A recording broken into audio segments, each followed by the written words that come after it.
हमने last class में theory of evolution से पहले की चीज़ें पढ़ ली थी। हमने पढ़ा था कि इवोल्यूशनरी हिस्ट्री क्या है, ओरिजिन कैसे हुआ हमारे यूनिवर्स का, अर्थ का एनवायरनमेंट कैसा था, कैसे केमिकल्स थे हमारे प्रिमिटिव अर्थ पे। तो वो सब पढ़ने के बाद अब आती है कि थ्योरी ऑफ क्रिएशन, मतलब कि थ्योरी ऑफ इवोल्यूशन का सबसे पहला थियोरी है थ्योरी ऑफ क्रिएशन।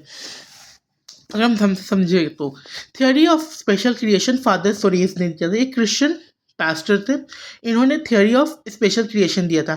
इनका मानना था कि गॉड ने दुनिया 6 से 7 दिन में बनाई और वो बनाने के बाद चले गए और फिर दुनिया जब से बनी है तब से ऐसे इसमें कोई भी चेंजेस फर्दर नहीं हुए। तो इनका मानना था कि गॉड ने समथिंग 4000 ईयर अगो पहले दुनिया बनाई और वो दुनिया बनाने में उनको टाइम लगा 6 से 7 दिन का, और वो 6 से 7 दिनों में उन्होंने पूरी दुनिया बनाई, पूरा यूनिवर्स बनाया, पूरी गैलेक्सीज बनाई और फिर उन्होंने फिर चले गए।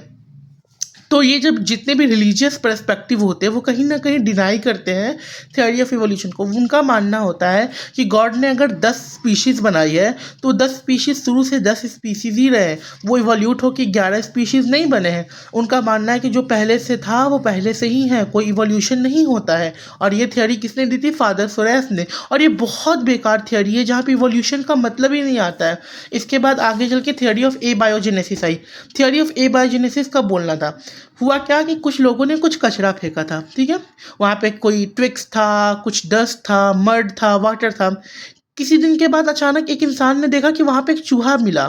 तो लोगों को लगा कि हमने जो कचरा डाला उसके अंदर से चूहा पैदा हो गया, मतलब लाइफ आ गया नॉन लिविंग थिंग से। तो क्या ये पॉसिबल है? बिल्कुल नहीं पॉसिबल, क्योंकि कभी भी एक लिविंग सिस्टम जो है, एक लाइफ जो है वो नॉन लिविंग से नहीं आ सकता है। तो इसको प्रूव करने के लिए लुई पास्चर ने theory of biogenesis the. Theory of biogenesis का सबसे पहला ही कोट था ओमनिस वाइवम एक्स वाइवम। जो लाइफ आती है वो अपने पुराने लाइफ से आती है, ठीक है, ना कि नॉन लिविंग से। तो थ्योरी ऑफ बायोजेनेसिस किसने दिया था? लुई पास्चर ने। इन्होंने एक एक्सपेरिमेंट किया था जिसका नाम था स्वान नेक एक्सपेरिमेंट। इसके थ्रू उन्होंने क्या किया? 2 तरह के ट्यूब लिए, एक था ग्लास ट्यूब और एक था स्वान नेक ग्लास ट्यूब। दोनों के अंदर किल्ड ईस्ट को डाला, ठीक है। और अब हमें ये एक्सपेरिमेंट सही हुआ कैसे पता चलेगा? अगर माइक्रोब्स मिलते हैं। अब मान लो कि इसके अंदर किल्ड ईस्ट है और यहाँ पे एयर है, क्या एयर इजीली अंदर जा सकता है? जा सकता है। एयर अंदर जाएगा तो क्या होगा? माइक्रोब्स बनेंगे और हमें माइक्रोब्स दिखेंगे। पर जब यहाँ पे एयर था, एयर गया तो यहाँ पे क्या हुआ? यहाँ पे ट्रैप हो गया एयर। क्या हो गया? यहाँ पे ट्रैप हो गया एयर। अगर यहाँ पे एयर ट्रैप हो गया तो यहाँ पे एयर नहीं पहुँचा तो क्या यहाँ पे लाइफ दिखेगा? माइक्रोब्स दिखेंगे? नहीं दिखेंगे। तो ये भी क्या हो गया? इन्होंने एक्सप्लेन किया कि जो लाइफ है वो प्री एग्जिस्टेड लाइफ से ही आती है, और ये इसको गलत इन्होंने प्रूव किया। थियोरी ऑफ एबायोजेनेसिस, इसको स्पॉन्टेनियस क्रिएशन भी बोलते हैं।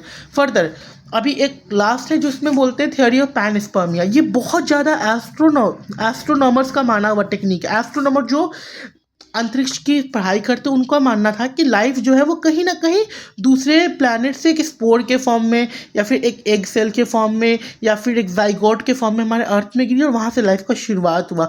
बट कहीं ना कहीं बहुत समय तक, जब तक हमारे ओपरेन और हाल्डेन की केमोजेनी नहीं आई थी, केमोजेनिक थियोरी ऑफ इनहेरिटेंस या थियोरी ऑफ इवोल्यूशन, तब तक थियोरी ऑफ पैनस्पर्मिया को बहुत एप्लीकेबल माना जाता था। लोगों का मानना था कि शायद यही सही होगा। फिर आगे चल के ओपरेन और हाल्डेन, 2 साइंटिस्ट थे, ओपरेन रशिया का और हाल्डेन जो थे वो थे इंग्लैंड के। इन दोनों ने मिलकर एक थ्योरी दी जिसको कीमोजेनी बोलते हैं, जो हम आगे नेक्स्ट वीडियोस में देखेंगे।